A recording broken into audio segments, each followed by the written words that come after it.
So the main reasons why the incubus energy will never go after masculine energies, because masculine energies automatically see that incubus energy for how lowly and how worthless that incubus energy really is, right? And the masculine will have no regard towards it if it appears towards if it appears towards the masculine initially without first siphoning and mirroring the actual feminine energy, sacred feminine, divine feminine energy. The masculine will see it for what it really is and be disgusted and treat it like trash.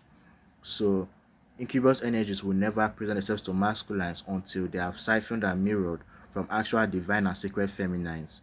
Then, in the same vein, the succubus energies will never go after feminines because feminines will see through their illusions, will see through their grandeur, will see through their propaganda, and point it out instantly that this is not how this person really is or this system is, and they will call out the person's bullshit. And one thing succubus can't handle is being seen for who they really are. They live a constant life of illusion. So to be exposed as something that is powerless and worthless by the feminine, they cannot handle that without first siphoning power, siphoning life force from masculines to become powerful enough to challenge, oppress, suppress, and kill feminine energies. So, see how all of this ties in together. Now, this is the part four. This is how everything ties in together.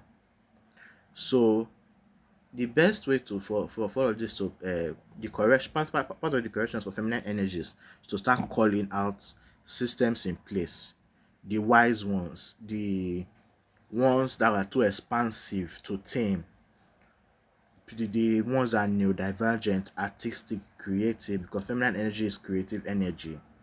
Feminine energy is expressive energy, right? Feminine energy is boundless, limitless energy.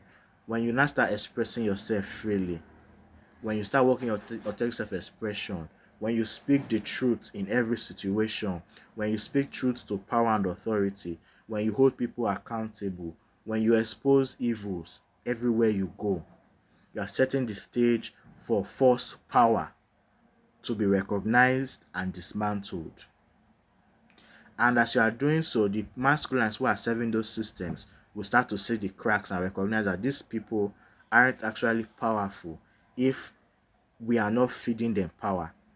If we're not giving them power, if we're not giving them resources, they are nothing.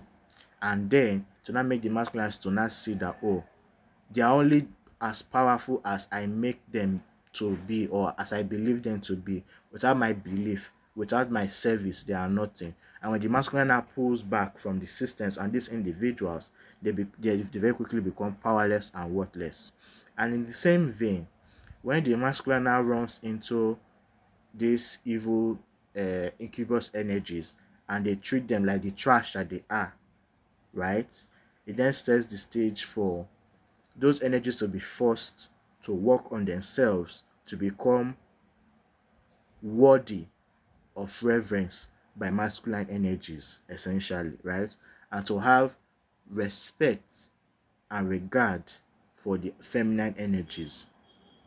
So this is how all of these things play out. Now, this is the correction. So the last thing I want to add now is masculine energies need to learn to recognize actual power when they see it. Power that does not need validation, yes. Like feminines, because now healing for the feminine is not needing validation. Once you walk in the truth and knowing of who you are as a feminine, you do not need to be validated. You are the most valuable thing that exists. You are the most needed thing that exists. You are the most necessary. All the systems in place are designed to disregard the feminine because they're trying to replace feminine authority and power on this realm. That's what they're trying to do. That's why it seems as if, oh, you are not powerful, or that you don't matter, but that's not the truth. So when you're in an unhealed state and you need to be validated, it now makes you look like these worthless energies to masculines.